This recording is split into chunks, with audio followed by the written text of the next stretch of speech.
অনেক দিন পরে দেশীয় মাছ পেয়ে কি যে খুশি লাগতেছে বলে বোঝানোর মতো না। বাংলাদেশে থাকাকালীন খুব যে মাছ প্রেমিক ছিলাম তা না, কিন্তু বিদেশে আসার পরে বোঝা যাচ্ছে যে মাছের মর্মটা কি। তো ইটালিতে যাওয়ার আসার আগে ইটালি থেকে তো আমরা কিছু বাজার করে নিয়ে আসছিলাম, বিশেষ করে বাঙালি মাছের বাজারটা। তো ওই ইটালিতে যে বেশ অনেক বাঙালি শপ আছে, আমাদের এদিকে তো নেই। তো বেশ অনেক আইটেমের প্রায় 13-14 কেজির উপরে মাছ কিনেছিলাম। তো তার মধ্যে ইলিশ মাছটা একটা। তো আজকে সেই মাছটাই রান্না করব।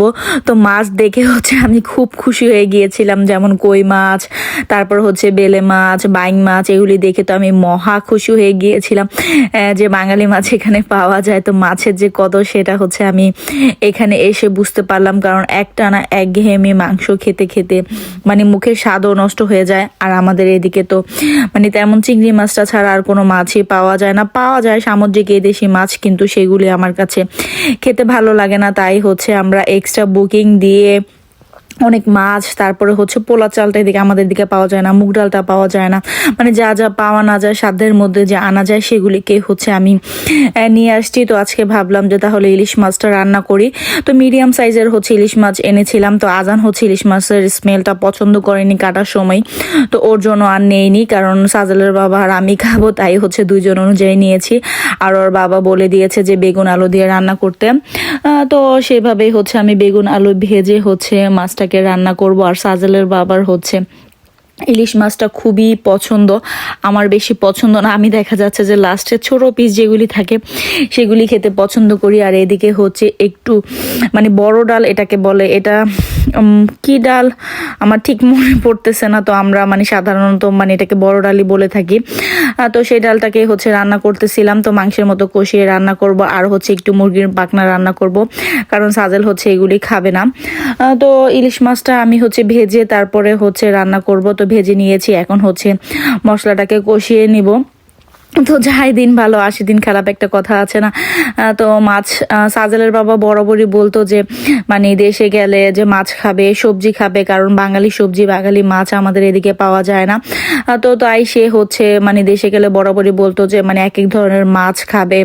তো আমি বলতাম যে মাছ খাওয়ার জন্য আবার মানুষ এরকম করে নাকি। বলতো যে আমাকে তখন বলতো যে যখন তুমি যাবা তখন বুঝতে পারবা যে এই মাছগুলিকে কত মিস করবা। তা আমি ভাবতাম যে এটাও কি সম্ভব। তো হ্যাঁ, এখন সেটাই সম্ভব, কারণ আমি কোনো কিছুই ভালো লাগে না। তো যাই হোক, এদিকে আমি মাছটাকে ভেজে তুলে নিয়েছি, পরে মশলা কষিয়ে দেন বেগুন আর আলুগুলিকেও ভালো করে কষিয়ে নিচ্ছিলাম। আর এদিকে মুরগির পাখনাগুলিকে আমি মেখে নিয়েছি, সেগুলিকেও রান্না করে নিব।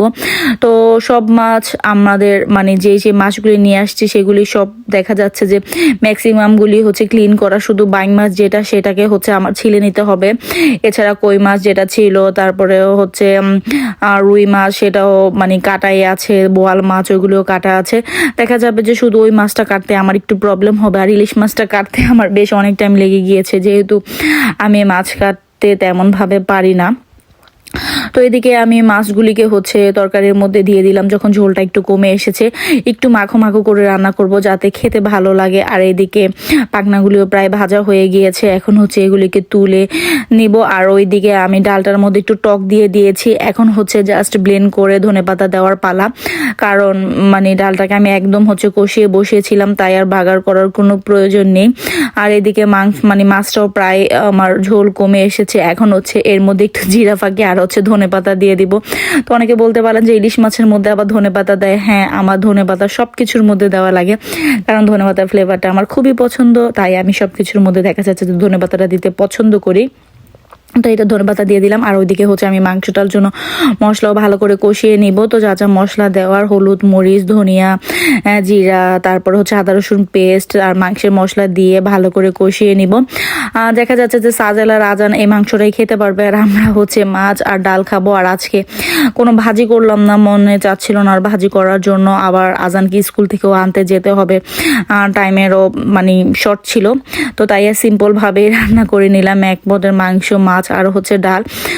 তো দেখা যাবে যে মাংসটা আজানের সাজালে 2 দিন চলে যাবে যতটুকু আছে, মানে তাই হচ্ছে একটু বেশি করে রান্না করেছি। আর যেহেতু এখন মাছ আছে তো আমরা এক এক দিন এক এক মাছটাই খাবো যতদিন পর্যন্ত আছে। তো যাই হোক, আজকে ছোট্ট একটা ভিডিও, আশা করি আপনাদের ভালো লাগবে। যদি ভালো লেগে থাকে তাহলে অবশ্যই একটি লাইক দিবেন। আর ভিডিও সম্পর্কে কোনো মন্তব্য থাকলে অবশ্যই আমাকে কমেন্ট করে জানাবেন। ফেসবুক থেকে দেখে থাকলে অবশ্যই ফেসবুক পেজটিকে ফলো করে দিবেন। ইউটিউব থেকে দেখে থাকলে অবশ্যই ইউটিউব চ্যানেলটিকে সাবস্ক্রাইব করে দিবেন। আর ভিডিওটি ভালো লেগে গেলে অবশ্যই ভিডিওটিকে শেয়ার করে দেবেন প্লিজ। আর এদিকে আমার রান্নাবান্না প্রায় শেষ। তো এখন হচ্ছে জাস্ট আমি গোসল করে নামাজ পড়ে দেন হচ্ছে আজানকে কিন্ডারগার্টেন থেকে আনতে যাব। এই তো আমার ভাত, মাছ, ডাল আর মাংস। তো আজকে এই পর্যন্তই। আল্লাহ হাফিজ।